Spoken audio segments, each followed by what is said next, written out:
Olá, seja bem-vindo ao Carreira EAD. Estamos na aula 1 do curso de Estoque e Compras. Nesta aula, trataremos do seguinte tema: o que é uma empresa, como se classificam as empresas, como se legalizam as empresas e quais os seus principais documentos. O que é uma empresa? Uma empresa é o local onde se organizam os fatores de produção, tendo em vista a sua comercialização ou a produção de bens e serviços. Podemos classificar as empresas quanto ao seu capital. Elas podem ser mistas, públicas ou privadas. As empresas públicas são aquelas em que a sua principal fonte de recursos advém da arrecadação dos impostos, taxas e contribuições. Os seus administradores são os representantes dos estados, município e União. A sua principal finalidade é a prestação de serviços ao cidadão.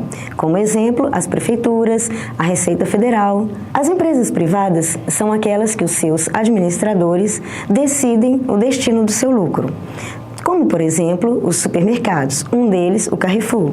As empresas mistas são aquelas em que parte do seu capital pertence ao governo e a outra parte aos entes privados, podendo ser pessoas físicas ou pessoa jurídica, como exemplo, Petrobras ou o Banco do Brasil.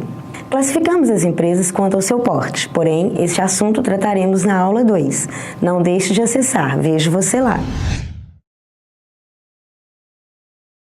Sociedade anônima são aquelas empresas em que o seu capital é dividido em ações ou papéis. As sociedades anônimas se dividem em dois grupos: a sociedade anônima de capital aberto e sociedade anônima de capital fechado.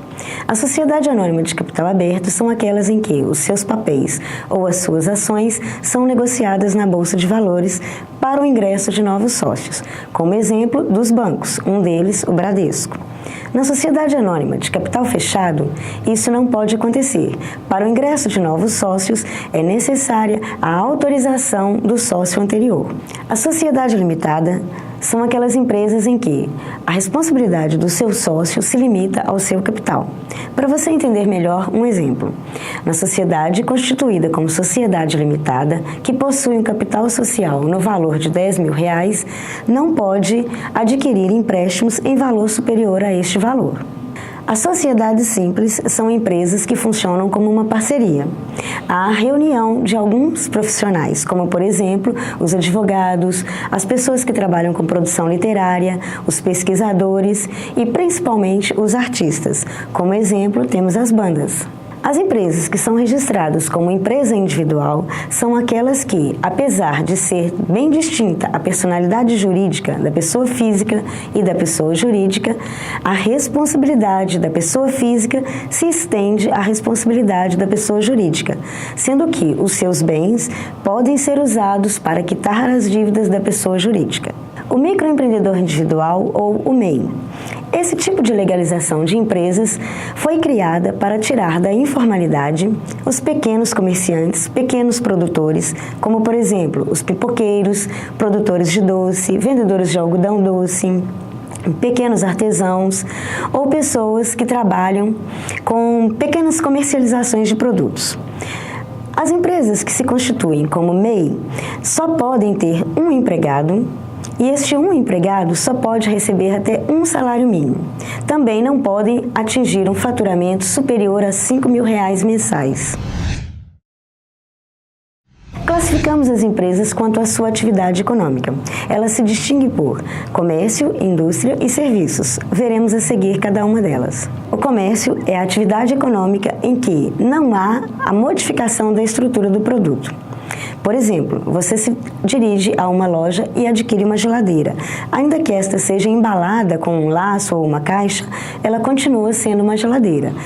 Tem-se, então, que a principal característica do comércio é a troca de propriedade sem alterar a estrutura do produto. Na indústria, acontece a modificação da matéria-prima.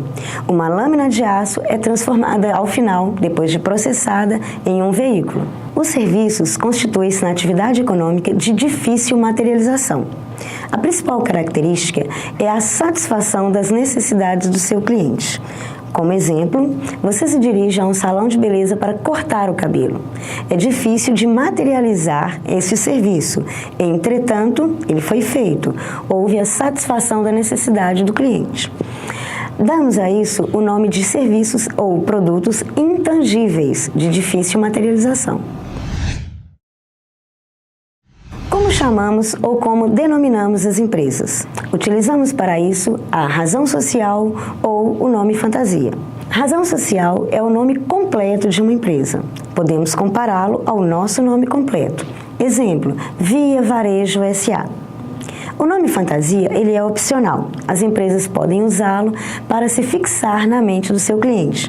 Podemos compará-lo ao nosso apelido. A saber, o nome fantasia do Via Varejo S.A. é Ponto Frio. A legalização de uma empresa se dá através de vários passos, sendo o primeiro dele a consulta de viabilidade. Ela é feita no site da Junta Comercial. Nas cidades que não contam com esse serviço, você deverá se dirigir à Prefeitura com a guia de IPTU. O CNPJ, ou Cadastro Nacional das Pessoas Jurídicas, se constitui no documento que faz o relacionamento da empresa com a Receita Federal. Podemos compará-lo ao nosso CPF, ou seja, o CPF é o documento da pessoa física, o CNPJ, o documento da pessoa jurídica.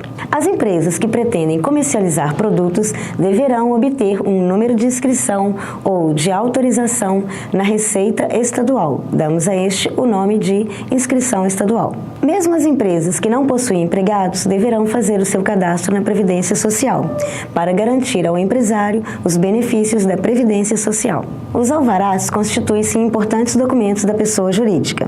Pelo menos 2, todas as empresas devem ter: o alvará de localização e funcionamento e o alvará do Corpo de Bombeiros. Por último, mas não menos importante, temos o contrato social. Este documento pode ser comparado à certidão de nascimento da pessoa física. Nele, trataremos de todos os aspectos da sua empresa. Vamos revisar? Nesta aula você aprendeu o que é uma empresa, como se classificam as empresas, como se legaliza uma empresa e quais os seus principais documentos. Ao final desta videoaula estará disponível para você um exercício de verificação de aprendizagem. Não deixe de fazê-lo. Vejo você na próxima aula. Bye!